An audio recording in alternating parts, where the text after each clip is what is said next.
আসার সময় আমি দেখলাম সবাই স্লোগান দিচ্ছে, কি চাই? কুমিল্লা বিভাগ। ঠিক আছে,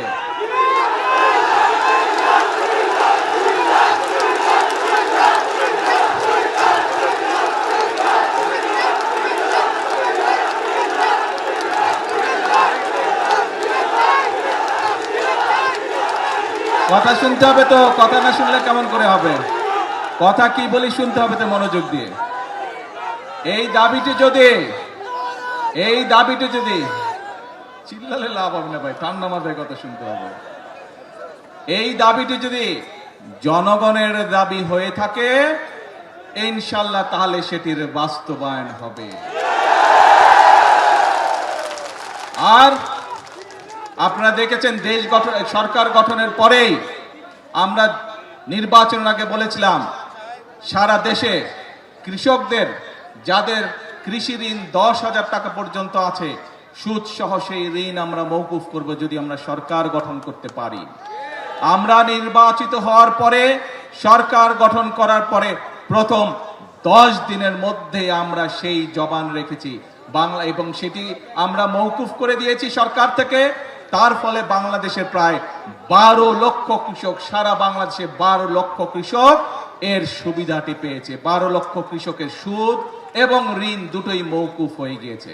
প্রিয় ভাই বোনেরা, বাংলাদেশ একটি কৃষি প্রধান দেশ। সমগ্র কুমিল্লা জেলা সহ আশেপাশের জেলাগুলোতে প্রচুর শাকসবজি উৎপাদন হয় এবং অনেক ক্ষেত্রে অনেক শাকসবজি এই এলাকা থেকে বিদেশেও রপ্তানি হয়। আপনাদের একটি দাবি হচ্ছে কৃষি বিশ্ববিদ্যালয়।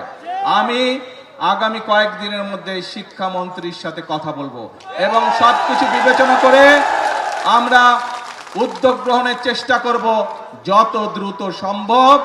এই বিষয়টি আমরা চেষ্টা করব ইনশাআল্লাহ বাস্তবায়ন করার জন্য।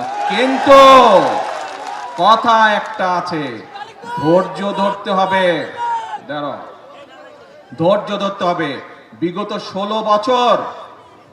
17 বছর যে স্বৈরাচার ছিল, এই স্বৈরাচার যেমন দেশের মানুষের উপরে অত্যাচার করেছে, নির্যাতন করেছে, গুম করেছে, খুন করেছে, মানুষকে গুলি করে হত্যা করেছে, মানুষকে গুলি করে জখম করেছে, একই সাথে এই দেশের মানুষের অর্থ সম্পদ তারা বিদেশে লুটপাট করে পাচার করেছে, জানেন তো নাকি?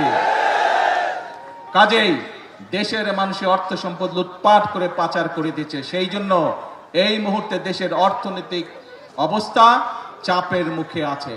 সেজন্যই আমাদেরকে কষ্ট করতে হবে, আমাদেরকে পরিশ্রম করতে হবে এবং সেজন্যই আমাদেরকে ধৈর্য ধরতে হবে। আমরা ইনশাআল্লাহ জনগণের যে সকল দাবি, জনগণের যে সকল চাওয়া পর্যায়ক্রমিক ভাবে ইনশাআল্লাহ আমরা বাস্তবায়ন করব এক এক করে। প্রিয় ভাই বোনেরা, তাহলে দাঁড়ালো কে দাঁড়ালো? কথা একটাই, আপনাদের শক্তি, জনগণের শক্তি হচ্ছে আসল শক্তি।